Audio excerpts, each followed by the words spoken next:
Programme میں ناظرین آج بات کریں گے کرونا کے بڑھتے ہوئے کیسز. جو ویکسین فائزر کمپنی نے دعویٰ کیا ہے وہ پاکستان کب تک آ سکتی ہے, آ بھی سکتی ہے یا نہیں آ سکتی. لیکن پروگرام کا آغاز ناظرین کرتے ہیں آپ کی صحت کے حوالے سے, آپ کی زندگی کے حوالے سے. جو سب سے اہم اور بڑی سٹوری اس وقت پاکستان میں دوبارہ سے ایک دفعہ کرونا وائرس سر اٹھا رہا ہے, اس حوالے سے بات کرنے کے لیے ہمارے ساتھ وزیر اعظم کے معاون خصوصی برائے صحت ڈاکٹر فیصل سلطان صاحب موجود ہیں. ڈاکٹر فیصل سلطان صاحب بہت شکریہ پروگرام میں شرکت کرنے کا.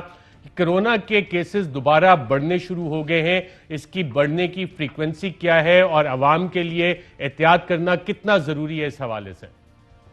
بڑھنے کا بالکل جی بڑھ رہے ہیں کیسز, اور اس کی جو بڑھنے کی رفتار ہے وہ کچھ ایسے ہے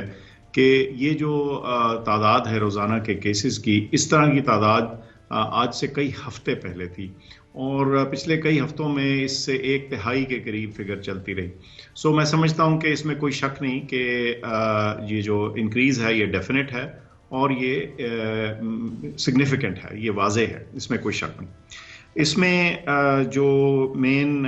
چیز اس کو ڈرائیو کر رہی ہے میرے خیال سے وہ یہ ہے کہ جو ہم نے احتیاطیں یا احتیاطی تدابیر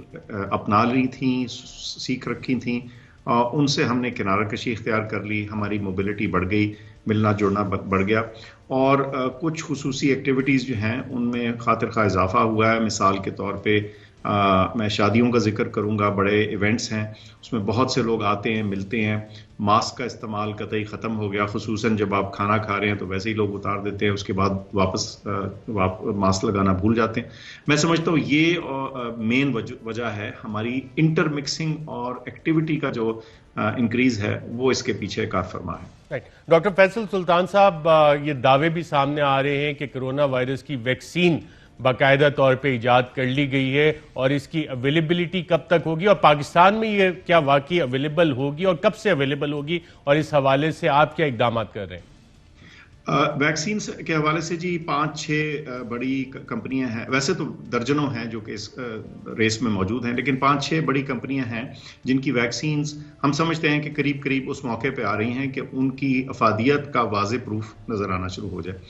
گزشتہ چند دنوں میں آپ نے ایک ویکسین کا کلیم بھی دیکھا, ان کے کچھ ابتدائی ریزلٹس جو ہیں وہ اچھے ثابت ہوئے, تو وہ انہوں نے اس کی خوب اس کا پرچار کیا, اس کا ذکر کیا, تو وہ ہم سب تک پہنچا.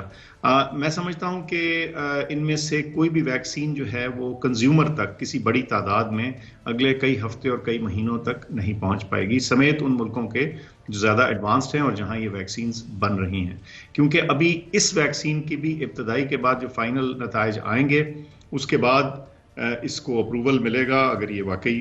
مؤثر ثابت ہوتی ہے, اور پھر اس کے بعد پروڈکشن اور ڈسٹریبیوشن جو ہے وہ ایک الگ مرحلہ ہے. پاکستان میں ہم نے ایک ایکسپرٹ کمیٹی بنا رکھی ہے جو لگاتار مل رہی ہے, اور انہوں نے 5 یا 6 مختلف ویکسینز جو تھیں ان کو پرائرٹائز کیا تھا کہ یہ ہمارے لیے کارآمد ثابت ہو سکتی ہیں. ان کے لیے حکومت نے کافی سارے پیسے مختص کر رکھے ہیں, اور تمام کمپنیوں کے ساتھ گفتگو جاری ہے.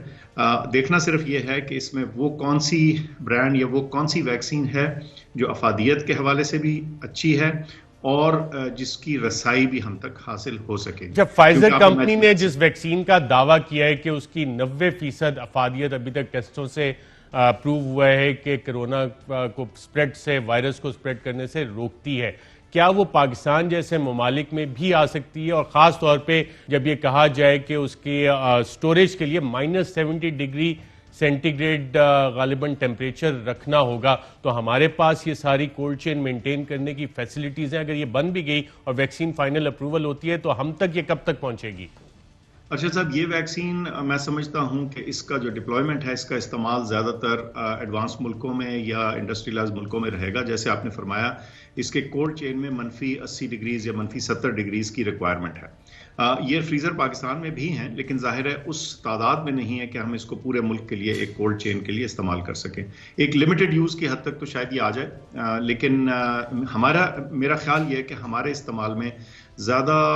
افیکٹولی وہ ویکسینز آئیں گی جو -20 کے اوپر سٹور ہو سکتی ہیں, جس کے اوپر ہمارا کولڈ چین آلریڈی ریڈی ہے, اور میں سمجھتا ہوں کہ ان کی افادیت بھی اس سے ملتی جلتی آنے کا امکان ہے. تو ابھی تھوڑا سا اس کے فائنل ڈیٹا کو سامنے آنے دیجئے, یہ چیزیں واضح ہو جائیں گی اگلے چند ہفتوں میں. رائٹ, آپ نے وزیر اعظم سے کچھ فنڈز کی بھی ڈیمانڈ کی تھی کہ آلریڈی آرڈرز وغیرہ بک کر دیں. کتنے فنڈز کی آپ نے ڈیمانڈ کی اور کیا ڈاکٹر حفیظ شیخ صاحب جو کہ ایک ایک پائی کا حساب رکھتے ہیں انہوں نے آپ کے پروپوزل کو اپروو کر دیا ہے یا کہ ابھی تک وہ انڈر کے زیر بحث ہی ہے؟